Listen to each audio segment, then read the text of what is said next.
Welcome back to my channel, guys. Today I'm going to show you how to make this quick, simple and easy corned beef recipe. If you are new here, please don't forget to hit that subscribe button and the bell so you don't miss a single recipe from me. All the measurements will be available for you in the description box below. So to start off with, we're going to start off with our corned beef. This is what it looks like. I've just removed it from the tin, and in order for us to ensure that it looks nice, neat and it does not get mushy, we are going to be slicing it. So I start off by making thin slices in this direction.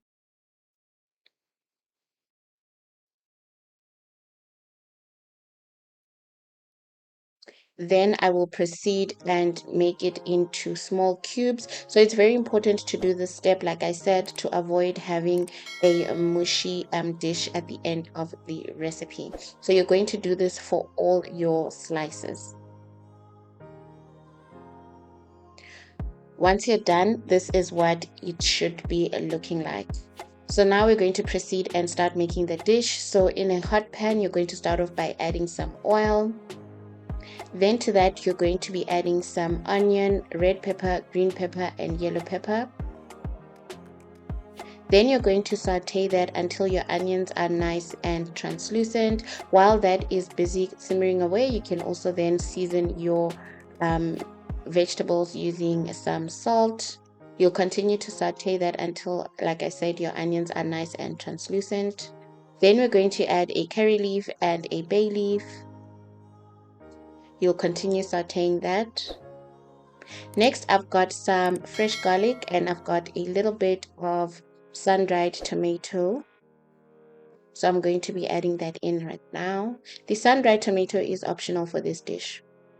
You will then give that a quick mix just so everything is nice and easily combined. Then you're going to go ahead and add some freshly cut tomatoes, and then you'll season those with some Italian season.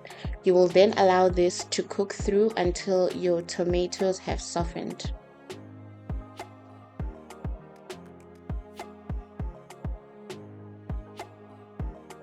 So once your tomatoes have softened, you can then go ahead and add some curry powder. You'll then continue to saute this until everything is nice and combined.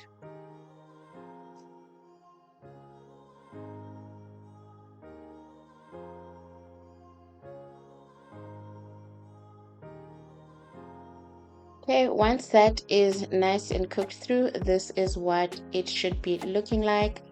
And then at this stage, we're going to then add some tomato paste.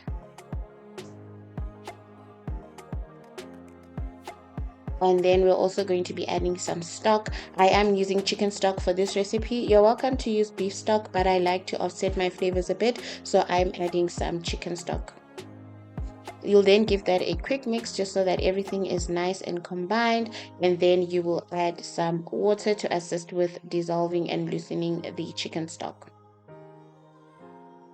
You will then also again give it a quick mix just so that everything combines well, and then you're going to allow this to simmer.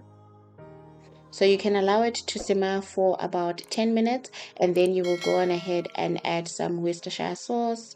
And then to offset the tartness of the tomatoes, you can add a sweet wine or sugar. I am using the wine that I have available, which is the Sangria.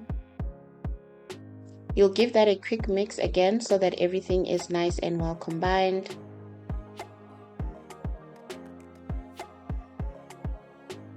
After you allow it to simmer again for around 10 minutes, you will then come and loosen up the sauce. You don't want your sauce to burn.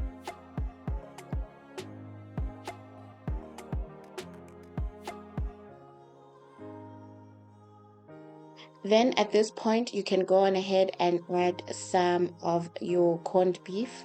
In fact, all of your corned beef. Now we don't want to disturb the shape of our corned beef, so take note of how I am mixing it in. I'm not trying to mush it together. I'm carefully turning it into the sauce just so that it gets evenly coated in the sauce.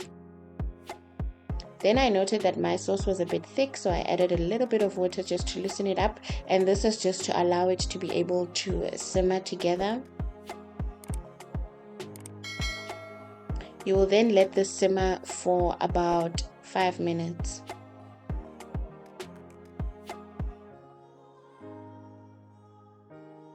So after 5 minutes of simmering, this is what your dish should be looking like. At this point, you have reached the end of the recipe. You can serve this with anything. You can have it with mashed potatoes. You can have it with bread, like how I enjoy mine. You can have this with pap. You can have it with pasta. It's a very versatile, quick, simple, and also very cost-effective dish. If you did enjoy this recipe, don't forget to hit that subscribe button and the bell so you don't miss a single recipe from me. Thank you so much for staying up to this point, and I'll see you next time. Bye.